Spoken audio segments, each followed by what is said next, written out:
मुझे नहीं पता मैं इस वक्त क्या बात कर रही हूँ, क्या बोल रही हूँ, मुझे बिल्कुल आइडिया नहीं हो रहा मैं क्या बात कर रही हूँ, क्या बोल रही हूँ। अगर आप लोग को समझ में आ रही है मेरी बात तो ज़रूर समझिएगा, अगर नहीं आ रही है तो प्लीज़ लीव इट।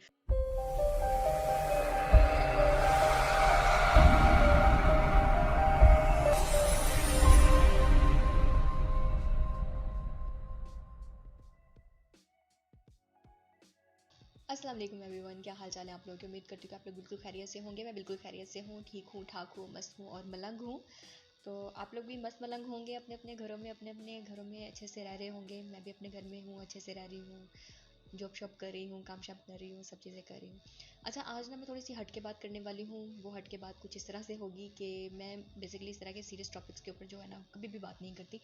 फिर चाहे मैं अगर फ़ीचर्स कर रही हूँ तो फ़ीचर्स में भी मैंने कभी ऐसे मौजू सेलेक्ट ही नहीं किए जिसमें बड़ी ही ज़्यादा कोई संजीदा बात की जाए, जिसमें मज़हब आ जाए या सियासत आ जाए।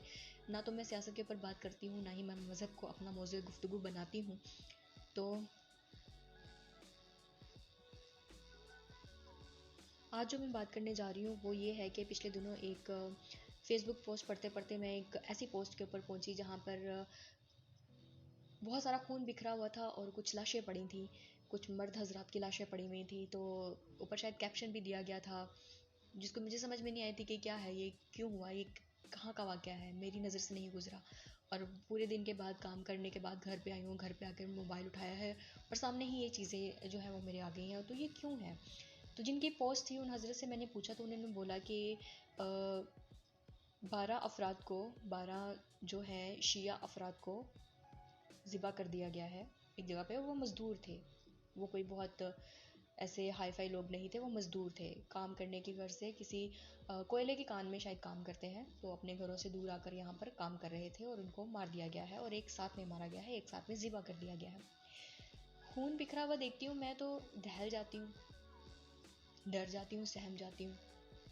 मगर रफ्ता रफ्ता ये खून के इतने वाक़यात मैंने देख चुके हुए हूँ काफ़ी अरसे में, पिछले कुछ सालों में। अभी वो शायद मैं दहल तो जाती हूँ, डर भी जाती हूँ, सहम भी जाती हूँ, मगर वो उसका असर जो है ना वो बहुत ज़्यादा नहीं होता।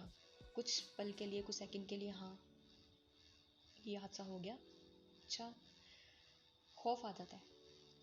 पर वो लोग जो ये अमल करते हैं, जो किसी को ज़िबा कर देते हैं, किसी को जिस्मानी ऐज़ा पहुँचाते हैं, उन लोगों की रूह नहीं कांपती, उन लोगों के दिल नहीं डरते, उन लोगों के हाथ नहीं कांपते, उनको खौफ नहीं होता किसी चीज़ का। इस चीज़ का उनको खौफ नहीं होता कि कल को उन्होंने भी तो मरना है, कल को मर के वो लोग भी कब्र में जाएंगे। उनको अगर तकलीफ़ पहुंचाई जाए तो उनकी तकलीफ़ वो तकलीफ़, और जो दूसरों को वो पहुंचा रहे हैं, दूसरों को अज़ा दे रहे हैं, वो तकलीफ़ नहीं होगी। मैं तो खौफ से कांप जाती हूँ, मुझे समझ में नहीं आता, इसीलिए शायद मैं इन चीज़ों के ऊपर ना ज़्यादा बात नहीं करती। मगर वहाँ पे उस तस्वीर में मैंने ये नहीं देखा कि वो शिया हज़रात थे, सुन्नी हज़रात थे या फिर देवबंदी थे।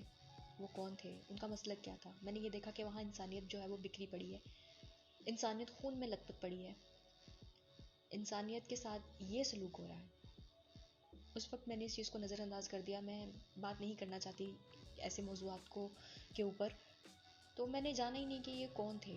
फिर खबरें आती जाती रहीं कि इस तरह से हुआ, वहाँ पे अभी तक उन लाशों को लेकर के बैठे हुए हैं, उनको दफना नहीं रहे हैं।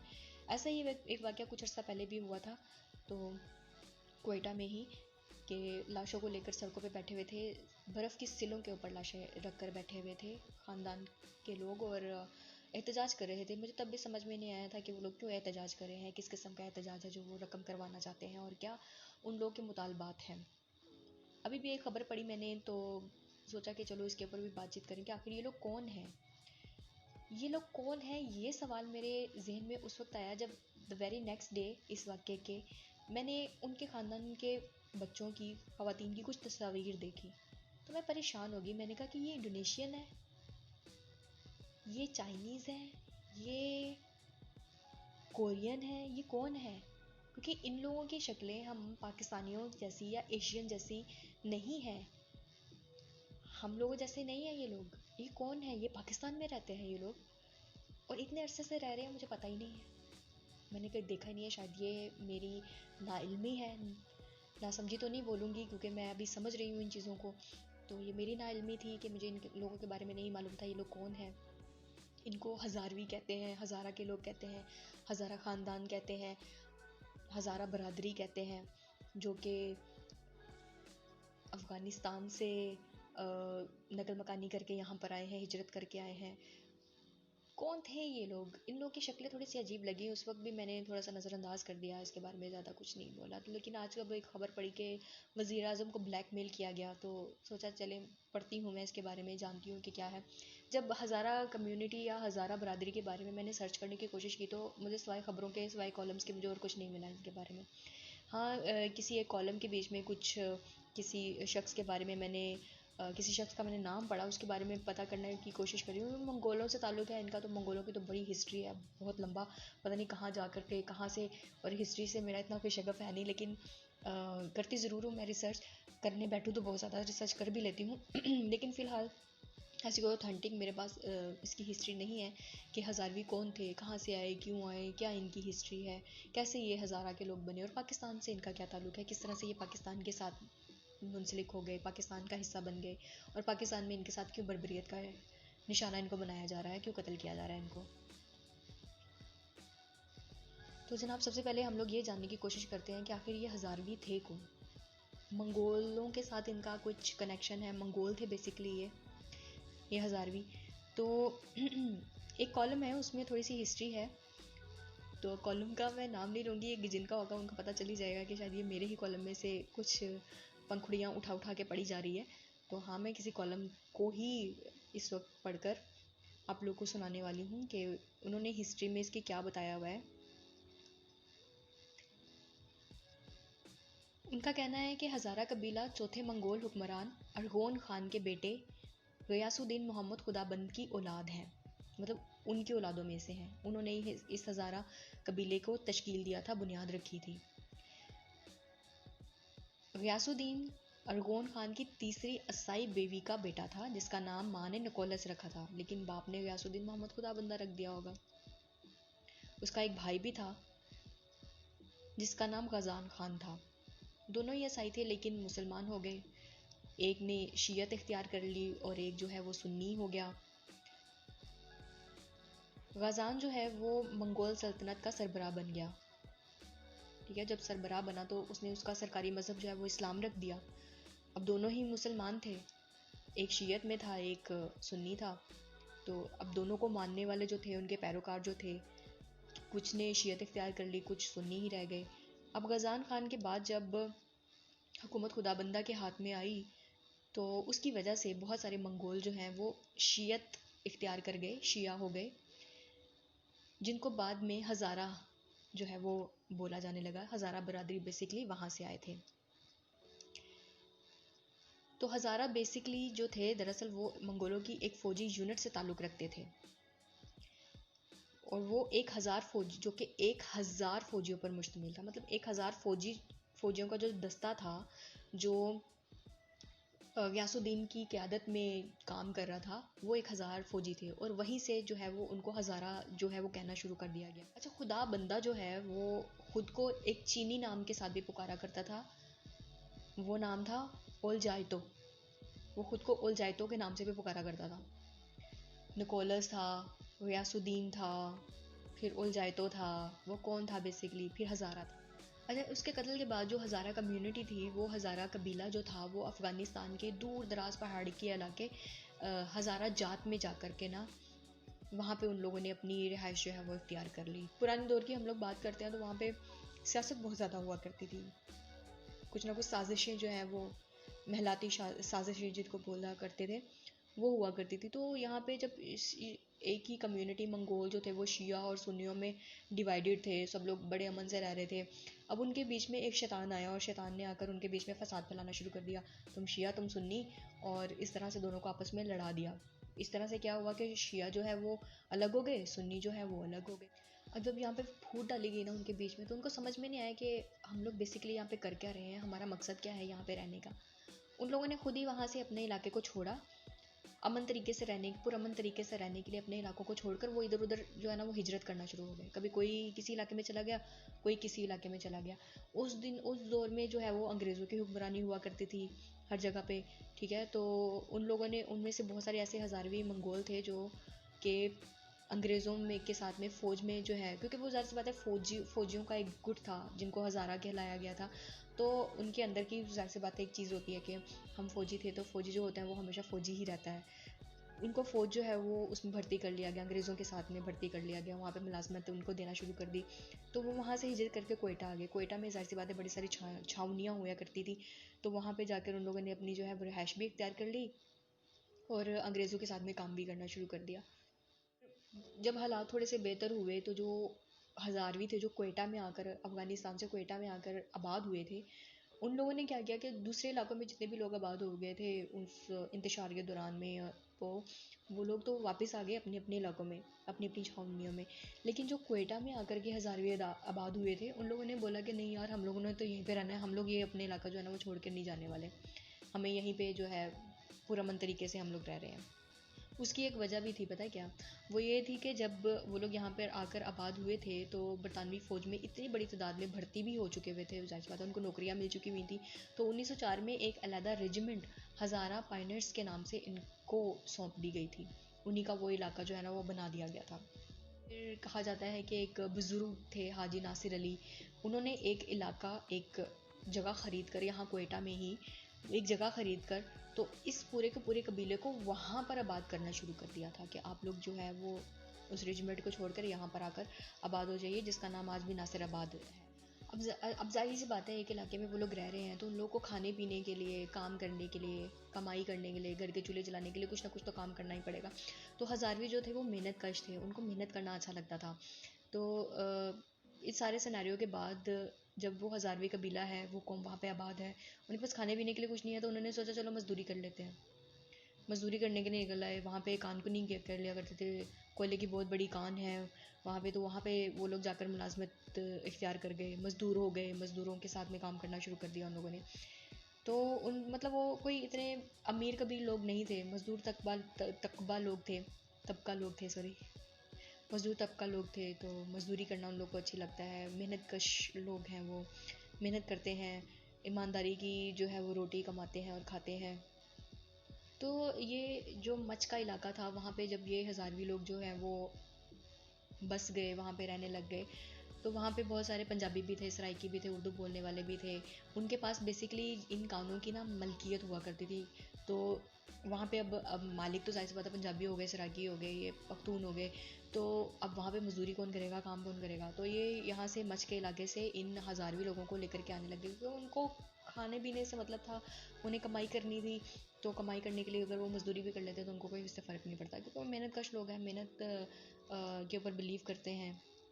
लोगों ने वहाँ पे काम करना शुरू कर दिया। छोटे छोटे इलाके होते थे ना, तो यहाँ पे अगर कोई ऐसी तकरीबकारी हो जाती थी या दहशतगर्दी का कोई वाक़या हो जाता, तो वो बहुत ज़्यादा वाज़ेह हो जाया करता था। तो वहाँ पे भी दहशतगर्दी के जो छोटे छोटे वाक़यात हैं वो होना शुरू हो गए।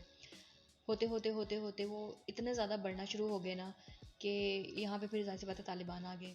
अब वो लोग तो ज़ाहिर सी बात है मज़दूरी करना शुरू कर दिया उन लोगों ने, क्योंकि उनकी शक्लें, मैंने कहा ना, मैंने भी जब ऐसे इन लोगों की पिक्चर्स देखी तो मुझे समझ में नहीं आया कि ये पाकिस्तानी तो हो ही नहीं सकते, ये पाकिस्तानी कैसे हो गए, ये मुसलमान कैसे हो गए, ये किस तरह से पाकिस्तान का हिस्सा कैसे कैसे हैं।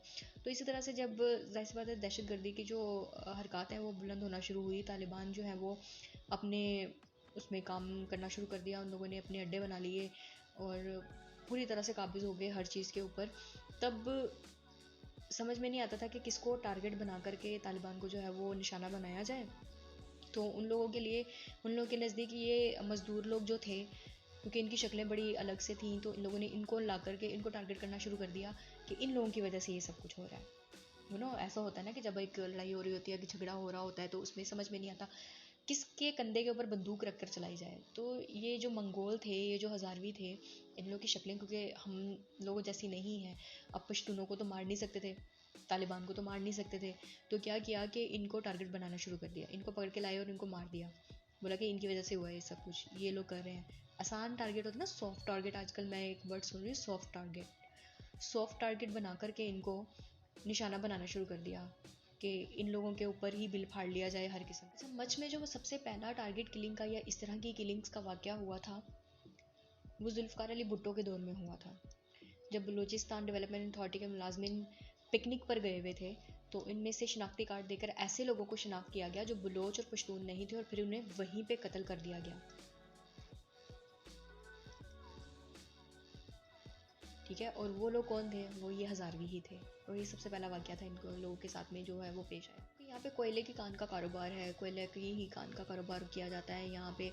तो मज़दूर जो थे वो बलूचिस्तान से मिल जाया करते थे इनको, वहाँ से ले आया करते। तो मत्स में कोयले की खान पहली दफ़ा गवर्नर मूसा के भतीजे और गवर्नर मूसा के भतीजे सरदार सादत ने हासिल की थी, जो हज़ारा कौम से ताल्लुक़ रखते थे। हज़ारा कौम से ताल्लुक़ रखने वाले लोग बहुत आगे भी आए हैं, ऐसा नहीं कि तो सिर्फ मजदूरी रह गए। जब सरदार सादत साहब 1988 में इलेक्शन लड़ रहे थे तो उसमें इसी कौम हज़ारा के उम्मीदवार नूर मोहम्मद सराफ ने ये इल्ज़ाम आयद किया था कि इसने अफ़गानिस्तान से लातदाद हज़ारों को लाकर ब्रोरी रोड पर आबाद करवाया है और उनके शनाख्ती कार्ड बनाकर इसके खिलाफ जाली वोट दिलवाए हैं।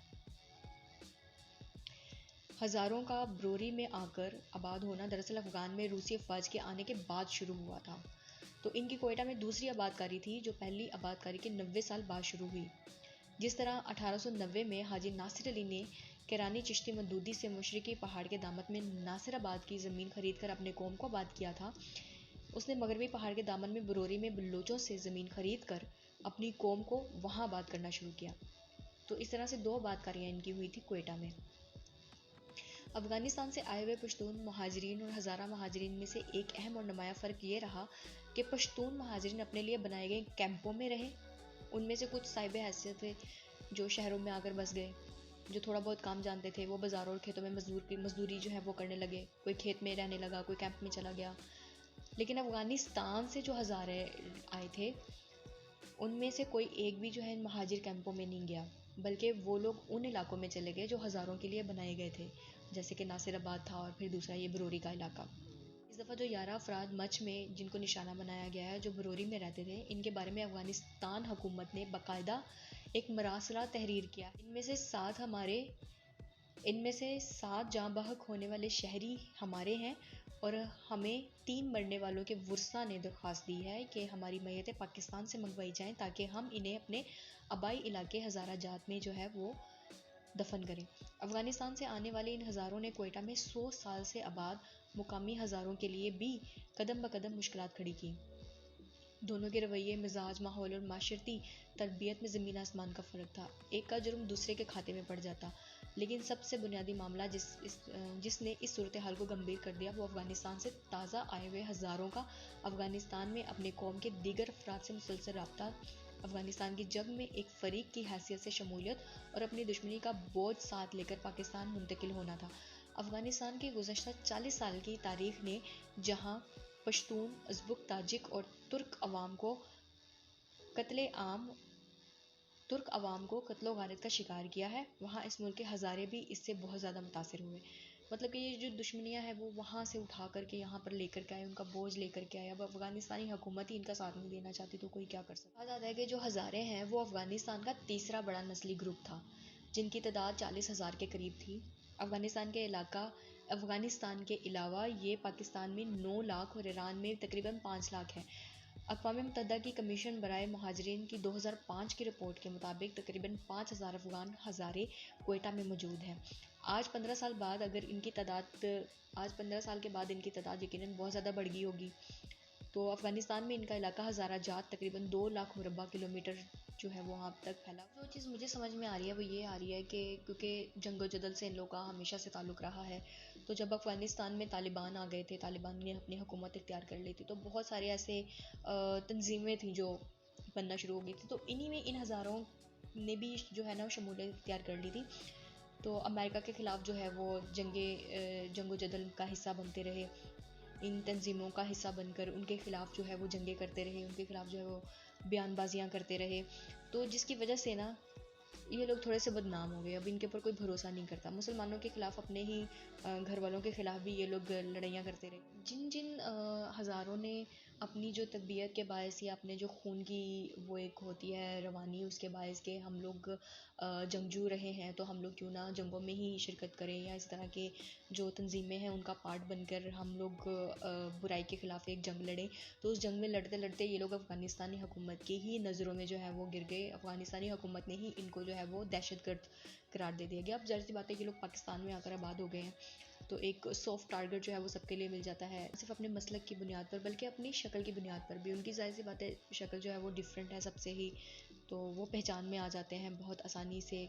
हालांकि ये लोग यहाँ पे रहकर किसी का कुछ बिगाड़ नहीं रहे हैं। पाकिस्तान में रहते हुए ये जो हज़ारे हैं, ये एक ऐसा सॉफ्ट टारगेट है जिसको शायद कहीं ना कहीं भारत भी इस्तेमाल कर रहा है, जिसको अमेरिका भी इस्तेमाल कर रहा है, क्योंकि ये तालिबान का हिस्सा रहे हैं।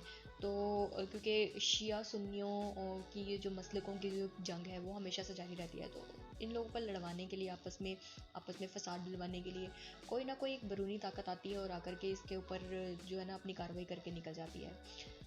तो अब इनको इस तरह से कत्ल करना, इन लोगों को कत्लेआम करना, इनकी बर्बरियत करना, जाहिर सी बात है अभी क्योंकि पता ही नहीं चल रहा है कि इनको मार के कौन गया है, इनको किन्होंने कत्ल किया है, कौन सी ऐसी तंजीम है जिन्होंने आकर इनको मार दिया, या इसके पीछे मोटिव क्या था इनको मारने का, वो मुझे अभी तक समझ में।